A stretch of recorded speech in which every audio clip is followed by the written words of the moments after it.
안녕하세요.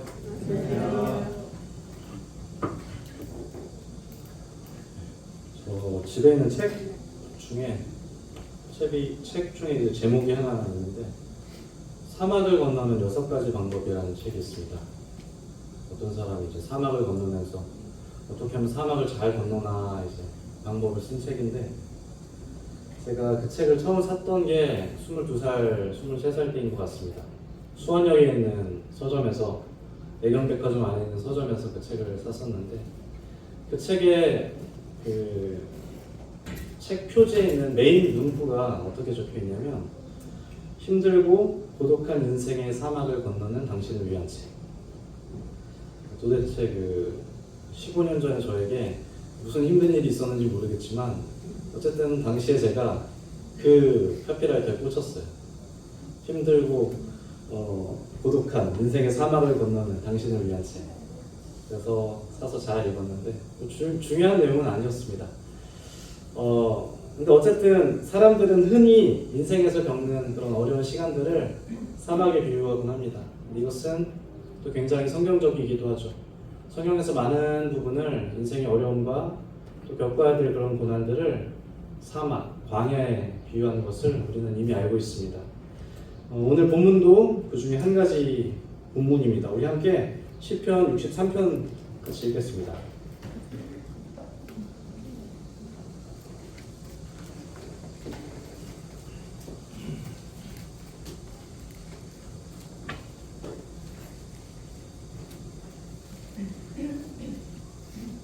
시편 63편입니다. 찾으셨으면 제가 1절 읽고 성도님들 2절 읽어서 7절까지 같이 교독하시겠습니다.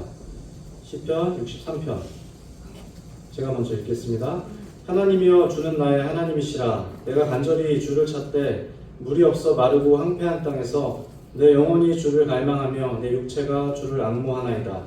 내가 주의 권능과 영광을 보려하여 이와 같이 성소에서 주를 바라보고 하나이다. 주의 인자하심이 생명보다 나음으로 내 입술이 주를 찬양할 것이라. 이러므로 나의 평생에 주를 송축하며 주의 이름으로 말하여 내 살을 돌리리이다. 골수와 기름진 것을 먹음과 같이 나의 영혼이 만족할 것이라. 나의 입이 기쁜 입술로 주를 찬송하되 내가 나의 신상에서 주를 기억하며 생각에 주를 말씀할 때 소리로 주를 기억하며 주는 나의 도움이 되셨습니다. 내가 주의 날개 그늘에서 즐겁게 부르리이다. 여기까지 읽겠습니다. 본문 시편 63편의 표제문은 1절 위에 적혀 있습니다. 다윗의 시라고 되어 있고요. 그리고 부제로 유다 광야에 있을 때라고 되어 있습니다. 다윗이 광야에 있는 이 순간은 많은 사람들이 이야기하기로 자신의 아들 압살롬으로부터 반역을 당해서 쫓겨난 이후라고 이야기를 합니다. 아마 이 광야라고 표현된 것은 실제 다윗이 있던 물리적인 공간임에 분명하지만 사실은 다윗의 내면 상태를 그대로 보여주는 단어이기도 하다는 것입니다. 다윗은 지금 굉장히 고독하고 또 굉장히 힘든 시간을 겪고 있는 중인 것이죠. 다윗은 이스라엘 왕궁의 모든 영광 가운데 있었습니다. 그는 왕이었고 하나님께서 기름 부으신 모든 백성들의 칭송을 받는 위대한 왕이었습니다. 그랬던 왕이 그 모든 영광을 떠나서 이제 광야로 도망쳐 나오게 된 것이죠. 많은 사람들이 이런 광야에 들어가게 되면 자신도 모르게 하게 되는 행동이 있습니다. 그것이 뭐냐면 자신이 놓인 문제에 집중하게 되는 것입니다. 저의 경우를 들어도 그렇고 대부분의 사람들이 아마 그런 판단을 하게 될 것입니다. 내가 이렇게 돼버린 일의 이유와 나를 이렇게 만든 사람들에 대한 원망과 내가 잘못 선택했던 그 몇 번의 선택들, 끊임없이 자신의 광야에서 자기 앞에 놓인 그 문제에 집중하게 되는, 그리고 그런 일을 벗어나기 위한 자신만의 계획을 세우고 방법을 세우고 여러 가지 인간적인 방법을 모색해 봅니다. 그것이 자기 앞에 놓인 문제에 집중하는 방법이라는 것입니다. 만약에 제가 이 63편의 다윗의 상황이었다면 저는 틀림없이 압살롬을 저주하고 있을 것이고 자신을 배신했던 자신의 신복들을 원망하고 있을 것이고 압살롬을 신뢰했던 자신의 선택을 저주하고, 이것이 아마 제가 이 광야에 놓여 있을 때 제 앞에 문제에 집중하게 되는 그런 결과일 것입니다. 그렇지만 다윗은 어떻습니까? 우리가 63편을 읽은 것처럼 다윗의 말 어디에도 그는 본인의 문제에 집중하지 않고 있다는 것을 우리가 분명히 알 수 있습니다. 다윗은 분명히 광야에 놓여 있지만 그는 자신의 광야에서 문제를 바라보고 있지 않다는 것입니다. 그렇다면 지금 다윗은 무엇을 바라보고 있습니까? 다윗은 63편 1절에서 이 시를 하나님이시여라고 시작합니다. 다윗은 하나님이여라고 부르짖으면서 자신의 시선을 분명하게 하나님으로 향하고 있다는 것을 간증하고 있는 것. 그는 지금 눈에 보이는 문제들보다, 눈에 보이는 자신의 대적들보다 보이지 않는 하나님의 약속을 바라보려 하고 있다는 것입니다. 우리 매달 함께 정종 형제님과 함께 히브리서 11장 공부하고 계실 것입니다. 그렇죠? 믿음의 사람들에 대해서 지난 몇 달 동안 끊임없이 공부했습니다. 그 믿음의 사람들 히브리서 11장 마무리에 이 믿음의 사람들의 공통점에 대해서 한 가지 설명하는데 그 공통점 중에 하나는 무엇이냐면 히브리서 11장 38절에 그들이 광야와 산과 동굴에 유리했다라고 표현합니다. 믿음의 사람들의 공통점 중에 하나가 광야라는 거예요. 그리고 그 바로 다음 절에서 39절에서 그들의 또 다른 공통점 하나를 이야기합니다. 그게 뭐냐면 이 사람들이 다 믿음으로 말미암아 증거를 받았으되 아직 약속된 것을 받지 못했다 그랬어요. 정리하자면 그렇습니다. 믿음의 사람들은 대부분 다 광야에 있었으며 그들은 보이지 않는 것을 바라보고 있었다는 거예요. 그들에게 주어진 약속의 실체를 그들이 비록 눈으로 보지 못했지만 그들이 광야에 놓인 그 순간에도 끊임없이 그 보이지 않는 것을 바라보기 위해 노력했다는 거예요. 히브리서 11장에 나와 있는 모든 믿음의 사람들이 예외 없이 그랬다는 것입니다. 광야는 어떻습니까? 널려있는 모래 외에는 아무것도 없어요. 그곳에서 믿음을 가진 이들은 보이지 않는 약속을 끊임없이 바라보고자 했다는 거예요. 지금 이 히브리서 11장 말씀을 통해서 교훈받아야 되는 바는 사실 명확합니다. 그것이 뭐냐면 우리가 어떤 광야에 놓여 있든지 우리가 개인이 어떤 상황에 놓여 있든지 간에 다윗왕처럼 그리고 히브리서 11장 믿음의 사람들처럼 우리가 주목해야 되는 바는 눈에 보이는 것이 아닌 오히려 보이지 않는 것들이어야 된다는 거예요. 우리가 보이지 않는 것들을 주목할 때 눈에 보이는 것들이 더 이상 우리에게 아무렇지도 않은 것들이 되어버린다는 거예요. 시편 63편의 다윗도 지금 그러한 과정을 겪는 중입니다. 그의 육신의 눈에는 어떻습니까? 온갖 어려움들만 보일 거예요. 그렇지만 그가 이 63편을 통해서 하나님께 주목하는 과정을 가지고 있습니다. 1절을 이어서 보시겠습니다. 그는 하나님이여라고 고백한 후에 주는 나의 하나님이시다라고 고백합니다. 다윗이 하나님을 가리켜서 쓴 이 표현은 오늘날은 굉장히 일반적인 표현일 수 있습니다. 나의 하나님, 나의 주 예수. 그렇지 않아요? 우리는 모두 다 하나님을 나의 하나님이라고 부르잖아요. 나의 하나님. 오늘날 얼마나 많은 사람들이 하나님을 찾는지 몰라요. 그렇지만 그 하나님과 나의 하나님은 분명히 다른 하나님이라는 것입니다. 우리가 어떤 대상에 대해서 나의 것, 나의라는 표현을 쓸 때 그것은 충만한 관계 가운데 있을 때 그 표현을 사용하죠. 하나님에 대해서도 마찬가지일 것입니다. 우리가 하나님에 대해서 나의 하나님이라고 부르짖을 수 있다면 그것은 무엇을 의미하냐면 우리가 하나님을 경험적으로 알고 그리고 관계적으로 교제하고 있다는 거예요. 그렇지 않고선 우리는 하나님에 대해서 결코 나의 하나님이라는 표현을 쓸 수가 없다는 거예요. 관계적으로 하나님을 만난다는 것은 무슨 의미입니까? 우리가 하나님을 관계적으로 만난다? 이것은 필요적으로 만나는 하나님과 정말 극명하게 반대되는 지점에 있습니다. 단순히 구원받기 위해서, 단순히 천국 가기 위해서 만나는 하나님, 아니면 나의 기도 응답을 위해서 만나는 하나님, 혹은 일주일에 한 번 내 심신의 안정을 위해서 만나는 하나님, 내가 하는 일들이 잘 되기 위해서 만나는 하나님, 사회적인 위치를 갖기 위해서 만나는 하나님, 그런 하나님은 정말로 필요적인 하나님. 그렇지만 관계적인 하나님은 그것과 결코 다른 하나님이에요. 오히려 그것과 정반대 지점에 있는 하나님입니다. 어떤 그런 필요가 없이 우리가 하나님을 정말 관계하고 있는지, 어떤 필요도 필요치 않다는 거예요. 친밀하고 특별한 관계 가운데 있는 거예요. 그게 관계적으로 만나는 하나님이에요. 우리가 왜 하나님을 아버지라고 부르고 우리가 왜 하나님을 또 나의 구주라고 부릅니까? 왜 하나님 아버지라고 부르고 그분을 묵상합니까? 그것은 우리가 그분과의 특별한 관계로 초대받았기 때문에 그렇습니다. 하나님은 사실 정말 우리가 하나님이라 부르지 않더라도 이미 하나님이십니다. 나무로부터도 하나님이실 것이고 세상의 모든 피조물, 동물, 심지어 말씀에 기록된 것처럼 길가에 있는 돌들로부터도 그분은 어차피 하나님이실 거예요.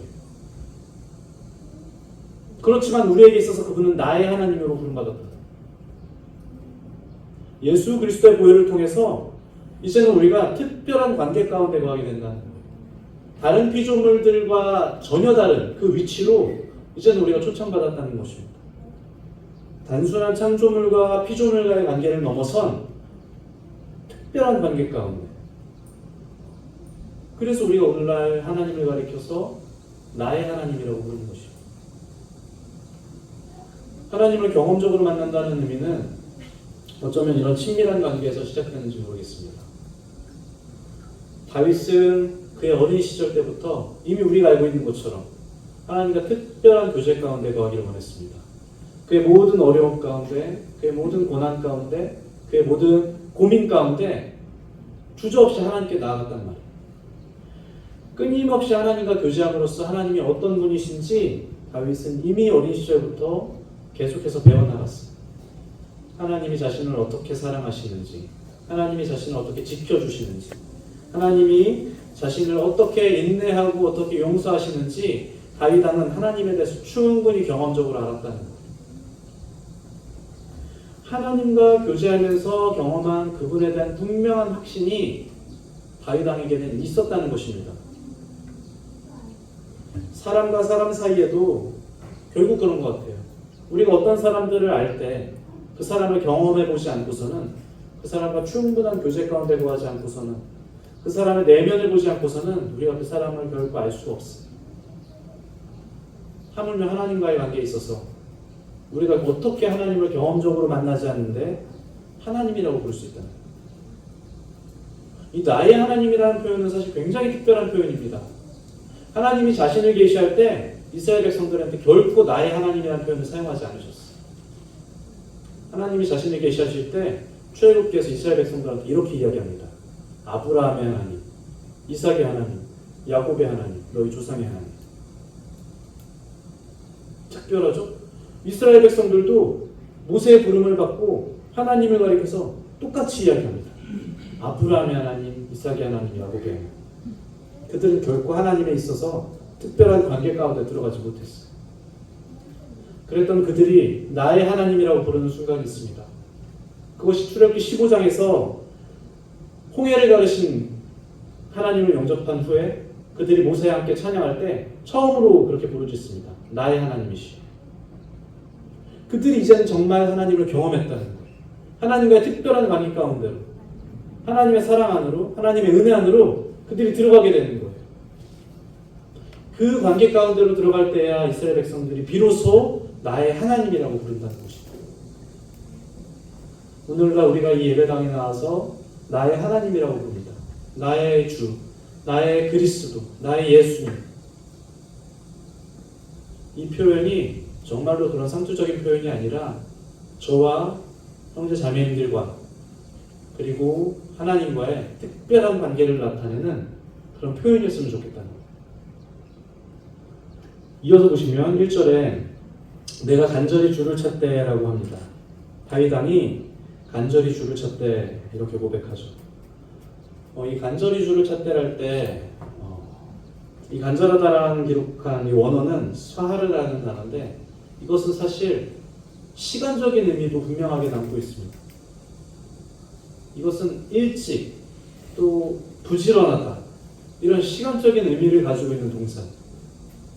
그래서 심지어 킹제임스 성경에서는 이 1절을 번역해서 내가 일찍이 주를 찾되 이렇게 번역하기도 합니다. 무슨 말이냐면 다윗이 일어나자마자 부지런하게 하나님을 찾는 중이라는 것. 다른 어떤 것에 눈을 돌리기 전에 다윗은 이미 하나님께 무릎 꿇고 그분을 찾을 준비가 됐다는 것입니다. 다윗이 하나님을 나의 하나님이라고 부를 수 있었던 하나님과의 특별하고 친밀한 이 관계의 배경은 그가 하나님을 끊임없이 부지런하게 찾았기 때문인 거입니다. 사랑하는 사람들과의 관계에도 이 부지런함이 밑받침되어야 그 관계가 지속되죠. 그렇지 않습니까? 우리 주변에 누가 내가 어떤 다른 사람들과 친밀한 관계를 가지고 또 교제하고 싶다면 그 관계 가운데 특별한 부지런함과 또 특별한 성의가 있어야 그 관계가 지속된다는 말입니다. 하나님과의 관계도 사실 본질은 이 부지런함에서 온다는 거예요. 부지런한다는 게 막 이렇게 분주하게 움직이고 이런 걸 말하는 게 아니고 하루의 가장 첫 시간, 내가 눈 뜨자마자 나의 가장 중요한 시간, 내 마음이 다른 곳으로 빼앗기기 이전 그 일찍, 그 이른 아침에 지금 다윗 왕이 하나님을 찾고 있다는 거예요. 간절히 기도합니다 하나님이라고 말할 때 그 간절함 속에 반드시 이 부지런함, 다른 어떤 것보다 선행되는 이 시간적인 개념이 우리 가운데 분명하게 들어가 있어야 된다. 간절히 주를 찾기를 다윗 왕이 어떻게 고백하냐면 물이 없어 마르고 황폐한 땅에서 라고 말하죠. 이 물이 없어 마르고 황폐한 땅은 광야를 가리키는 표현일 것입니다. 다윗 왕은 실제로 지금 유다 광야에 놓여 있습니다. 다윗 왕은 어린 시절부터 수많은 광야를 경험했습니다. 그가 양들을 칠 때부터 사울 왕에게 쫓길 때, 또 이방 나라의 왕들에게 쫓길 때, 그리고 지금 오늘 본문에 자신의 아들 압살롬에게 쫓길 때 수많은 광야를 그는 이미 경험했다고. 십광야, 엔게디 광야, 바람 광야, 얼마나 많은 광야들을 그가 통과했는지 몰라요. 신앙생활을 이어가면서 연수가 짧지만 분명하게 느끼는 바는 무엇이냐면 우리가 광야에 놓여야 하는 이런 상황들은 우리에게 있어서 어쩌면 필연적이라는 거예요. 우리는 반드시 광야를 통과하게 될 것이고 이미 통과하신 분들이라면 어쩌면 빠른 시일 내에 다시 한번 그 광야를 경험하게 될 것입니다. 우리 지난달에 침례받은 우리 학생들 아직 광야를 통과하지 않았다면 그 광야가 금방 여러분들을 기다리고 이건 그리스도인들로서 피할 수 없는 필연적인 운명이에요. 광야에 놓인 상황의 그 까닭은 저마다 다를 거예요. 어떤 성장을 위해서 하나님이 그 광야를 내몰 때도 있을 것이고 또 때로는 시험이 우리 앞에 있을 수도 있을 것이고 아니면 나의 고집 때문에 그 광야로 스스로 걸어 들어가는 경우도 있을 것이고 그렇죠? 얼마나 많은 이유가 그 광야로 들어가는 길 앞에 놓여 있는지 모릅니다. 그런데 그 광야가 어떤 광야이든 엔게디 광야든 바람 광야든 십광야든 그 어떤 광야이든 분명한 사실은 뭐냐면 그 모든 광야 가운데 다윗의 옆에는 반드시 하나님이 있다는 거예요. 하나님께서 그 모든 광야를 통치하신다는 것입니다. 우리 앞에 놓이게 될 어떤 광야라 하더라도 그 광야를 주관하시는 분은 내가 아닌 내 옆에 사람이 아닌 창조주 하나님이라는 거예요. 우리가 그 사실을 분명하게 기억해야 돼요. 우리는 광야의 의미에 대해서 더 이상 설명하지 않아도 잘 알고 있습니다. 우리에겐 광야가 너무나도 필요한 거예요. 그렇지 않습니까? 아브라함도 광야를 통과했었고 아까 말씀드렸던 모세도 광야를 통과했었고 이스라엘 백성들도 광야를 통해 연단받습니다. 세례 요한과 예수 그리스도도 광야를 통과해야 했습니다. 광야는 우리에게 반드시 필요한 것이라는 거예요. 도대체 광야가 없다면 우리가 어디서 불기둥과 구름기둥으로 인도하는 하나님을 만난다는 것입니다. 그렇죠?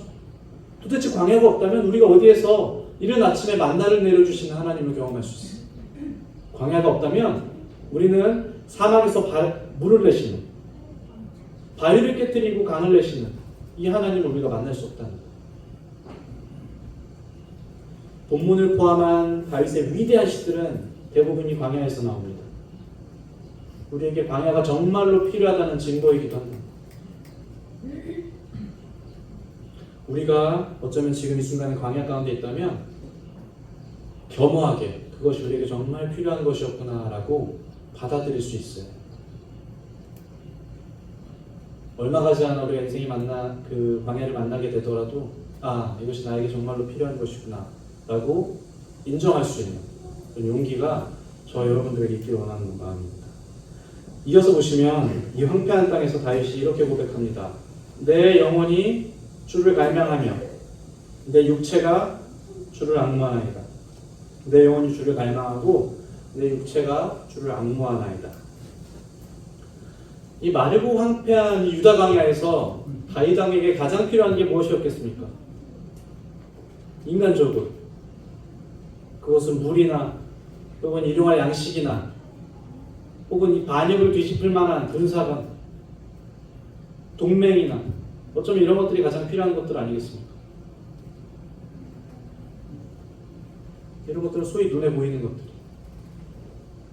그렇죠? 정말로 광야에서 필요한 것들은 눈에 보이는 것들. 그러나 다윗이 지금 이 1절의 고백을 통해서 그것보다 더 중요한 것, 더 필요한 것으로 본인의 눈을 돌리는 거예요. 내 영혼이 주를 갈망한다는 것입니다. 생수나 식량이 아니고 주를 갈망한다는 거예요. 내 육체가 주를 앙모한다는 거예요. 군사나 마차나 동맹이 아닌 주를 앙모한다는 거예요. 다윗이 자기에게 무엇이 필요한지를 정확하게 알고 있었다는 거예요. 정말로 필요했던 것은 그 눈에 보이는 것들이 아니라 나의 하나님, 나의 하나님과의 교제, 나의 하나님과의 약속. 우리가 무엇에 대한 결핍인 줄을 알아야 무엇을 찾을지를 결정하게 됩니다. 그렇죠? 우리에게 필요한 것들을 우리가 찾게 돼요. 만약에 우리에게 물이 필요하다면 우리 물을 찾았을 것이고, 우리에게 음식이 필요하다면 우리는 음식을 찾을 거예요. 우리에게 무엇이 필요한 줄 알아야 우리가 찾는 것이 결정된다는 거예요. 다윗은 자기에게 무엇이 필요한지를 분명하게 알고 있었다는 것입니다. 우리에게 정말로 이러한 지혜가 있기를 바라는 마음. 우리에게 무엇이 필요한지를 아는 것. 다윗의 아들 솔로몬이 기도할 때 하나님이 그에게 무엇이든 주겠다고 하자 그가 지혜를 구했습니다. 그리고 하나님이 기뻐하셨던 것을 기억하실 거예요.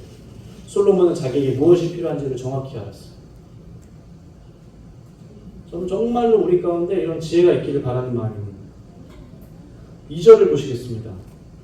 내가 주의 권능과 영광을 보기 위하여 이와 같이 성소에서 주를 바라보았나이다. 다른 번역에는 어떻게 기록하냐면 내가 성소에서 주를 배운 것 같이, 과거형입니다. 내가 성소에서 주를 배운 것 같이 주의 권능과 주의 영광을 보고자 함입니다. 그러니까 다윗은 무슨 말이냐면 예루살렘의 성소에서, 성전에서 이미 충분하게 예배하고 있던 사람이었다는 거예요. 다윗은 유다 광야에 있을 때나 광야가 아닌 성전에 있을 때나 언제나 하나님 앞에서 그분을 예배하는 삶을 이미 살고 있었다는 거예요. 물론 그에게 많은 실수가 있던 것을 우리는 알고 있습니다. 그러나 그 연약한 가운데서 그는 끊임없이 예배하기를 주저하지 않았다는 거예요.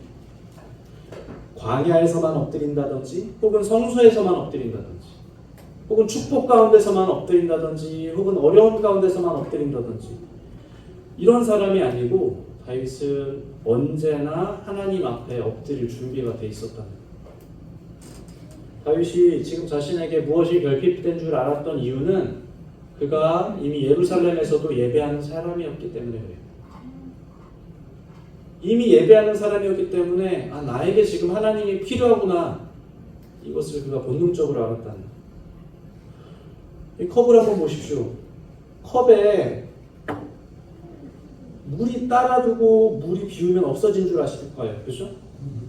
근데 물이 애초에 없었다면 이것이 없어진 줄을 누가 알겠습니까? 채워져야, 교제해야 우리에게 갈급한 것이 무엇인 줄 안다는 거예요. 다윗 왕이 충분하게 하나님과의 교제했기 때문에 그의 광야에서 그의 인생의 어려움 가운데 그에게 정말로 필요한 것이 하나님이었다는 것을 그가 분명하게 알게 되는 거예요. 언젠가 우리에게 광야가 놓일 때, 또 언젠가 우리가 광야를 통과하게 될 때 우리가 하나님으로 인해서 만족하려면 광야가 아닐 때 우리 삶이 더욱 중요하다는 말입니다.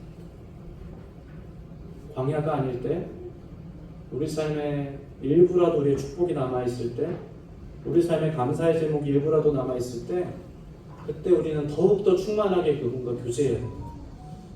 그 교제를 바탕으로 우리의 광야에서의 생활을 더욱더 영적으로 보낼 수 있게 될 것입니다. 다윗은 그의 평범한 일상 가운데서도 주를 교제하는 삶을 끊임없이 지속했다는 거예요. 3절을 보실게요. 3절을 보시면 주의 인자하심이 생명보다 나음으로 내 입술이 주를 찬양할 것이다. 그리고 4절도 보시면 이러므로 나의 평생에 주를 송축하며 주의 이름으로 말미암아 나의 손을 들리이다. 3절과 4절 어떻습니까? 이 다윗의 어조에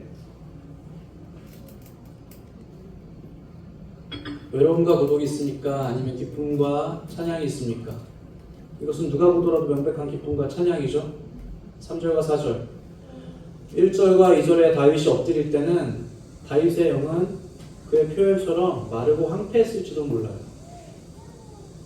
그렇지만 다윗 왕이 하나님을 찾기로 결정한 그 순간부터 다윗 왕은 그의 내면에 무언가 특별한 일이 일어나는 것을 발견합니다. 그가 3절, 4절에 노래한 것처럼 예배의 감격이 넘쳐나서 이제 찬양이 흘러나오기 시작합니다. 이것이 예배가 주는 놀라운 경험인 것이죠. 저는 지금 공적인 예배를 말씀드리는 게 아닙니다. 우리 삶의 모든 일상의 예배, 여러분들이 들은 개인적 묵상의 순간들, 교제의 순간들, 성도와 함께 교제하는 사랑의 순간들, 그리고 교회에서 느껴지는 그런 감동들, 그 모든 예배의 감동 가운데 자연스럽게 찬양이 흘러나오게 됩니다. 그의 시선이 지금 어디에 고정되어 있습니까? 다윗의 시선이 광야가 아닌 그에게 아직 주어지지 않은 언약에 고정되어 있다는 거예요. 그는 자신의 원수를 주목하지 않고 나의 하나님을 주목하고 있다는 거예요. 그렇지 않습니까? 다윗은 지금 자기의 실패를, 자기의 넘어짐을 묵상하는 게 아니라 여호와로 말미암을 분명히 마주하게 될 자기의 승리를 묵상하고 있다는 거예요.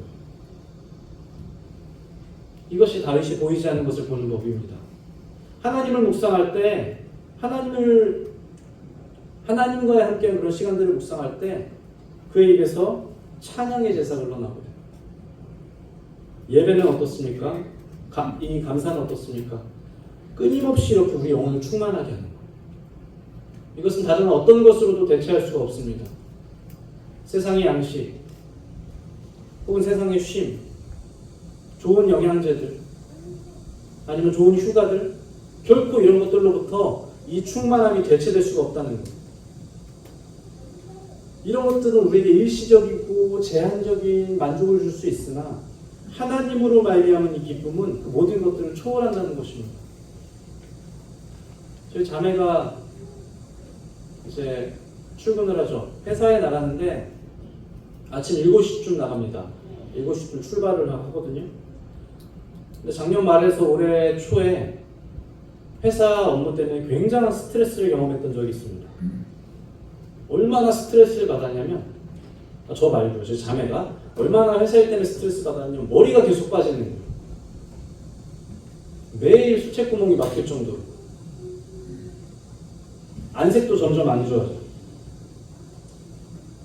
걱정을 막 했습니다. 저는 사실 그런 줄 몰랐어요. 나중에 이제 얘기를 들었어요. 근데 그 어려움을 겪는 과정 중에 있는데 어느 날부턴가 자매가 원래 일어나던 시간보다 1시간 일찍 일어나기 시작했어요. 하나님께 엎드리기 시작한 거예요. 회사에서 해주는 스트레스가 아닌 하나님을 바라보기로 그가 결단을 했다는 거예요. 자매가 겪고 있는 어려움이 아닌 나의 하나님을 바라보기로 어느 순간부터 자매가 결단한 거예요. 그로부터 몇 달이 지났어요. 어느 순간 얼굴이 밝아지고 정말 중요한 게 뭔지 아십니까? 머리가 안 빠져요. 대단하죠? 하나님을 바라보는 것이 우리 인생에서 가장 풍요로운 것이라는 것을 우리는 이미 경험적으로 알고 있습니다. 때때로 그 순간에서 떠날지 모르겠지만 우리는 이미 알고 있다는 거예요. 그것이 주는 그 만족과 그것이 주는 그 평안과 그것이 주는 그 위로를 우리는 이미 알고 있어요. 이것은 다른 어떤 걸로부터 대체할 수가 없는 거예요. 5절에 보십시오. 63편 5절에 골수와 기름진 것을 먹음과 같이 나의 영혼이 만족할 것이라. 다윗왕이 지금 말하잖아요. 골수와 기름진 것을 먹을 것 같이 내 영혼이 만족한다고. 근데 분명히 갈급했었거든요. 1절에 우리가 보시는 것처럼 그는 갈급했어요. 그는 무언가 갈망하고 있었다고요. 근데 갈망한 영혼이 이제 더 이상 없어요. 그가 이제 만족하게 되는 거예요. 비어있던 그의 영혼이 완벽하게 채워지는 길. 무엇으로 말미암아 채워주는 줄 아십니까? 하나님으로 말미암아. 하나님과의 교제로 말미암아. 자, 우리가 1절부터 지금 4절까지 5절까지 보고 있지만 하나님이 다윗 왕에게 나타나셔서 특별한 안수기도를 해주시거나 하나님이 어떤 기적을 보여주시거나 꿈에 어떤 영감을 보여주시거나 이런 장면이 있습니까? 아니요, 전혀 그렇지 않습니다. 단지 다윗이 광야가 아니라 하나님을 바라보기로 결단한 그 순간에 그것으로 이미 결정됐다는 거예요. 그것으로 이미 그의 영혼이 충분히 채워질 수 있을 것이라는 그 결과가 이미 결정됐다는 거예요. 믿는 자들의 영혼은 이것처럼 분명히 충만한 자생력이 있다는 것을 우리는 믿어야 돼요. 이전의 삶이 끊임없이 갈급하고 어떤 것들을 채워놔야 되는 삶이었다면 아니요, 이제는 더 이상 그렇지 않아요. 믿는 자들의 삶은 충만해질 수 있어요. 보이지 않는 것을 바라보는 것을 결단하는 것만으로 우리는 충분히 만족할 수 있고 충분히 회복할 수 있고 충분히 위로받을 수 있는 거예요. 우리 7절 보실게요. 7절에 보시면 다윗 왕이 이렇게 고백합니다. 주는 나의 도움이 되셨음이라. 내가 주의 나에게 그늘에서 즐겁게 부르리이다. 주는 나의 도움이 되셨음이라.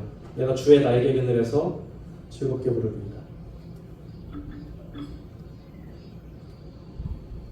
함께 1절부터 6절까지 읽어내려는 가운데 사실 상황이 변하는 것은 아무것도 없다는 것을 우리는 알고 있습니다. 다윗 왕은 여전히 광야에 있죠. 다윗 왕의 대적들은 자신의 아들 압살롬은 여전히 자신의 왕궁에서 자기를 능욕하고 있고 자기를 배반한 부하들도 여전히 자기를 향해 창을 겨누고 있을 거예요. 상황이 변한 건 아무것도 없다는 거예요. 사막에서의 궁핍함도 그대로입니다. 여전히 그는 메마르고 황폐한 땅에 있는 거예요. 근데 다윗이 뭐라고 고백합니까?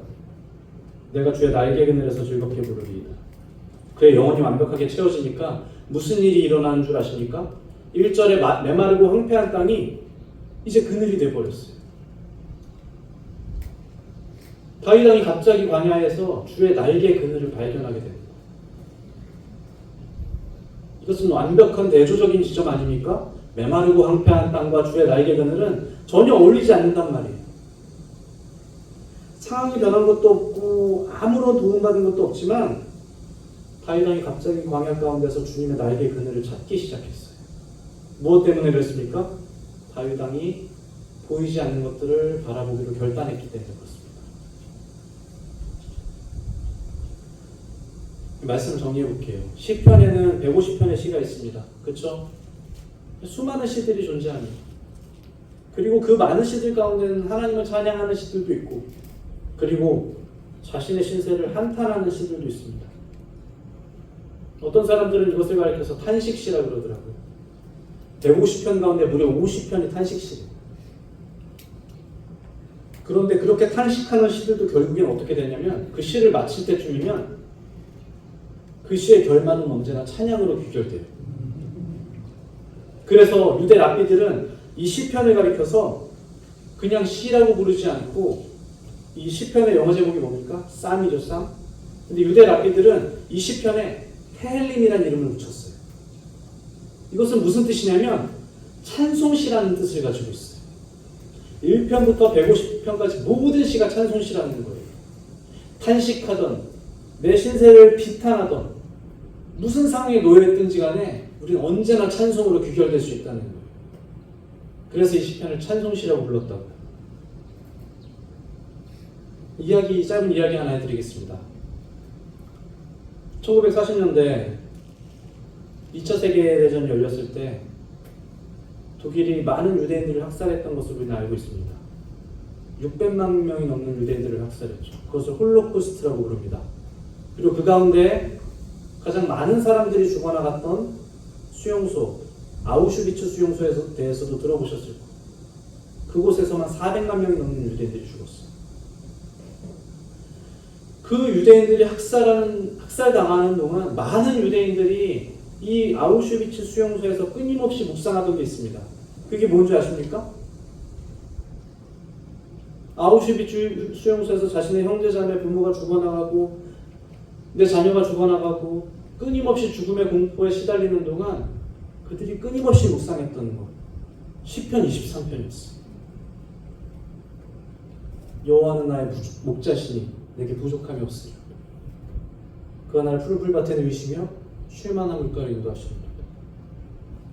내 영혼을 소생시키시고 자기 의를 위하여 의를 인도하시리라. 이 시편 24편을 묵상하는 동안에 그들이 무슨 생각을 했을까? 정말로 무슨 생각을 했겠습니까? 내가 사망의 음침한 골짜기를 지나도 해를 두려워하지 않을 것은 주께서 나와 함께 하십니다. 주의 지팡이와 막대기가 나를 안위하시나이다. 주께서 내 원수의 목전에서 내게 상을 베푸시고 기름을 내 머리에 부으셨으니 내 잔이 넘치나이다. 그들이 시편 23편을 끊임없이 묵상하는 가운데 그들이 보이지 않는 것을 보기를 결단한 거예요. 그 수용소 안에는 모든 것이 부족했단 말이에요. 식량도 부족하고, 식량은 사실 제일 기본적인 것이지만 식량도 부족하고 자유도 부족하고 모든 것이 부족한 그 수용소 안에서 그들이 이렇게 노래했다는 거예요. 여호와는 나의 목자시니 내게 부족함이 없으리라. 푸른 초장도 쉴만한 물가도 거긴 없다는 거예요. 그럼에도 그들이 그 수용소 가운데서 여호와를 바라봄으로 말미암아 푸른 초장을 경험하고 쉴만한 물가를 경험하게 돼요. 이것이 보이지 않는 것을 바라본다는 말이에요. 이것보다 더 위대한 간증이 없다는 거예요. 그들을 위협하는 대적에 주목하는 것이 아니라 그들을 죽이려고 하는 그 나치 군인들을 계속해서 주목하고 그들을 원망하는 것이 아니라 오히려 그들이 그 가운데서 보이지 않는 하나님을 주목하기를 원했다는 거예요. 루시우스 살튼이라는 사람이 있거든요. 그 사람이 아우슈비츠 수용소에서 살아나와서 회고록을 썼어요. 근데 그 회고록 제목이 시편 23편입니다.